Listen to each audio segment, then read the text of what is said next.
Welcome to the Hearts of Ghana 2022 Mission Travel Day. Just to keep you up to speed, in March 2022, our third mission, we had a very successful mission, but we had a travel disaster. We got to the Newcastle airport and at 7:30 we got to the front of the queue and they said all our flights had been cancelled. British Airways cancelled our flights. We had a nightmare. We sent a few people off, we had to delay some, and half of us had to go to Amsterdam and stay at Dirty Dolly's overnight and take a flight a day later. Nightmare. Well, we got there in the end. It was really delayed, but we thought for the fourth mission we were going to do it properly. No British Airways, no Newcastle airport. I was going to sort this. So at 4:06 this morning, boom, we got notification from KLM that our flights had all been cancelled. Disaster. So after a frantic hour and a half on the phone, it turns out there is no way to get us out to Ghana today. Travel day is not a travel day. Travel day is sitting in my garden doing absolutely nothing. So we have rebooked in Newcastle Airport. We're going to go tomorrow, and Enoch's out there. Tim and Bivana have flown from Manchester, and we've got one other person, but then the 8 of us are going to go out. So we'll get there in the end. Travel day is going to be a little bit deferred, but welcome to the Hearts of Ghana mission. We're going to blog every day, so keep an eye out for us, and hopefully things will just get better from now on. So welcome, I hope you enjoy these blogs, and thank you very much for your support for the Hearts of Ghana appeal.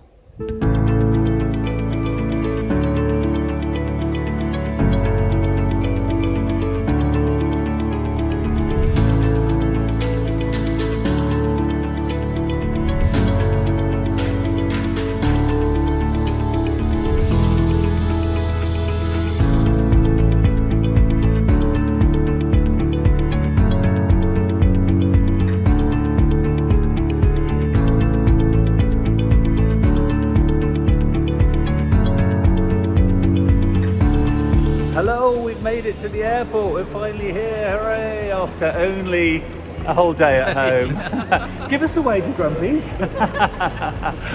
Yeah, all looking a little bit early morning, but hopefully we'll get on a plane.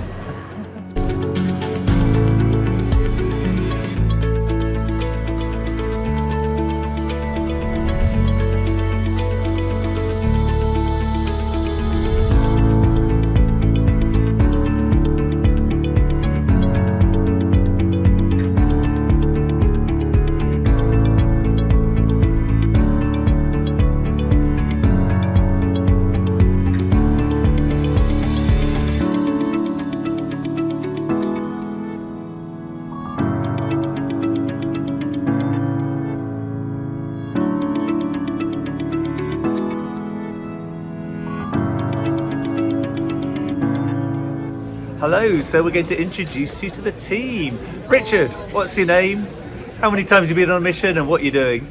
Hi, I'm a noob, first time on the mission. I will be doing Echo with Nick. Fantastic.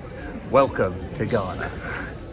Hi Christina. What's your name? How many times have you been on a mission? And what are you going to be doing this week? So I'm not quite sure what I'm going to do this week. We weren't sure last time, really. No, we didn't. No, we did this everything. is the second time, so I loved it. So now I'm coming back, but this time I've got Jill, so she'll lead me to the right way. Hello, Jilly. What's your name? How many missions have you been on, and what are you going to be doing? Hi Joe, I'm Julie and this is my second mission. Unfortunately I tested positive for COVID the last one, so I couldn't make it, and I'm going to be supporting the team in the car and And probably supporting us in the evening as well, yes, in the definitely. bar. But thanks a lot. I'm glad you made it through all the checks, and look forward to seeing you on the mission. Yeah. I'm Louisa, this is my first trip and I'm going to be a perfusionist. The brand new, much shinier out the box perfusionist compared to that old one we had before, isn't that Me, right? the one who's missing. Oh yeah, who has actually got missing as We well. lost him. Hello Kim, how many missions have you been on and what are you doing this week? Well, 4. This week as little as possible because I've got 2 perfusionists, one from the UK and one from Ghana. Yeah. So I'm going to be very, very supervisory and see how it goes. I think you brought a cup of tea, didn't you? You brought us some tea bags. I've got a big box full of tea bags, and I'll be in the corner, and I've got plenty of hobnobs with plain chocolate on. Yeah. So with your fourth trip, if you haven't taught them properly, there's a bit of a problem, isn't there? So you should have taught them well by now. That's me fired. Although it's the second perfusionist I'm teaching in 4 trips. So Yeah, great. Well, I welcome might let back. myself off a bit. Yeah, cool. Well, welcome back to Ghana. Thank you. Hi Joel, I'm Nick, and this is actually my second mission, having had a gap of a few years actually, but it's great to be back. Love the first mission. I'm going to be working with Richard, doing some echo as well, so great to be here. Helping him or getting in the way, what do you think? Yeah. Doing them. Doing them. Hi Seth, what's your name? How many missions have you been on, and what will you be doing this week? Oh, this is my first one. What will I be doing this week? You're yet to find out. Yeah, so You're doing something exciting. yeah, so you bought 67 stents for them. Probably about 80 altogether. Yeah, and how many cases did they say they had? They've got quite a few. We'll Quite a find few. out, won't we? Find So out. you'll be saving some lives by angioplasty. Welcome to the team.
So finally we met up with Enoch and everybody else in the hotel, ready for a briefing.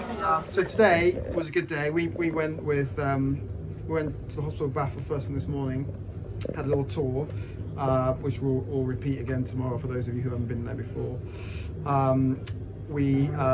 Everyone's great. Everyone's great. All the usual people are there. The ones who've been before, so it's nice to see them all. Yeah, it's really nice to get back actually.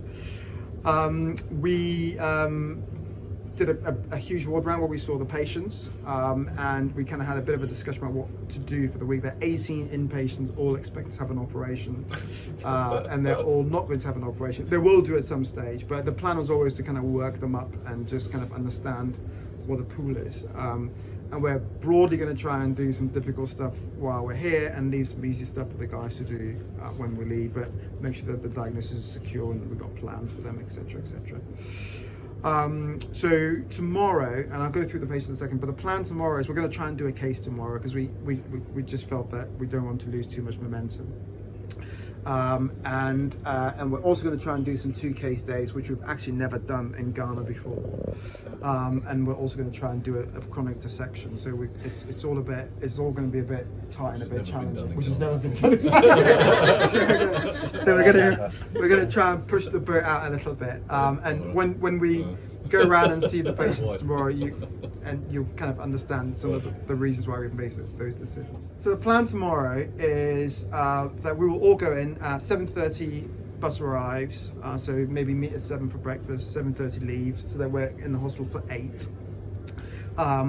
We will try and get an echo done on our first patient first thing, so that at least we know that it's all right and she can just go straight to the theatre. So she'll be no by mouth overnight. She's being prepped for theatre, but she'll have an echo before we do anything.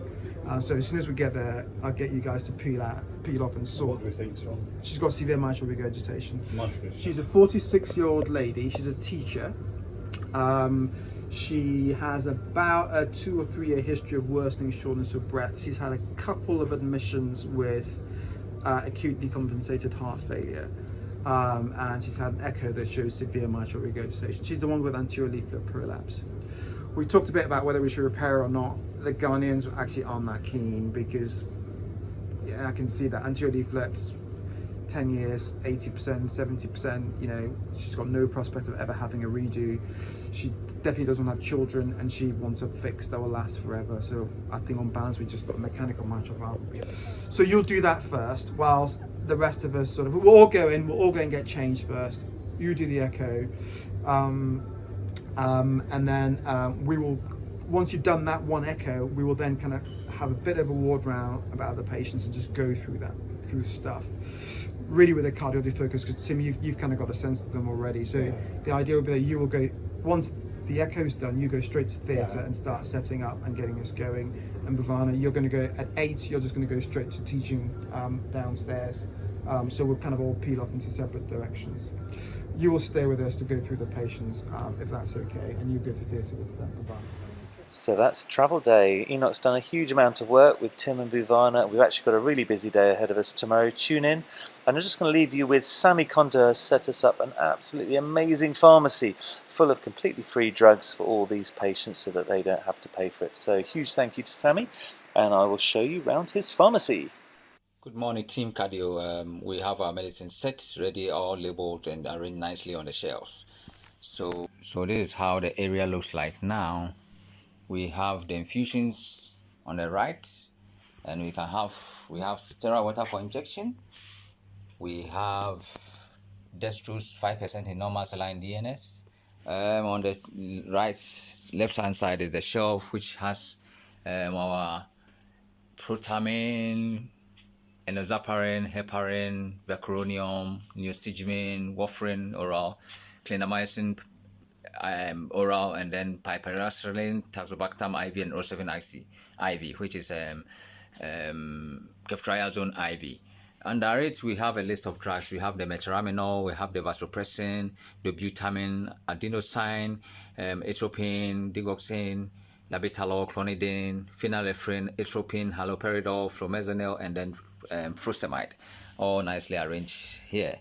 And then our game changer, that is the cardioplegia, is also set for the cases. On this side, we have gelofusine. We also have noradrenaline, mirinone, amiodarone, nitroglycerin, adrenaline, and then gelofusine injection. Below it, we have propofol, which is nicely arranged. Here, we have diazepam. We have this set of drugs, domicium, isoflurane gas, bupivacaine, fentanyl, diclofenac, morphine, lidocaine, nicely arranged in this shelf too. The lower shelf has the omeprazole for GI. We have ondansetron and metoclopramide, and then for the electrolytes, we have sodium bicarbonate, calcium gluconate, magnesium sulfate, and potassium chloride. And then we also have hydrocortisone, we have dexamethasone, and then salbutamol nibbles. And then we have tranexamic acid, also nicely arranged in the lower shelf. So it's clear here. Our mannitol 10% infusion is here, and then we also have dextrose 50%. And then under it, the dextrose 5%. Now, also in the fridge, we have the cold chain clindamycin injection as an antimicrobial agent. It's nicely arranged in the fridge, the clindamycins. So post-op management.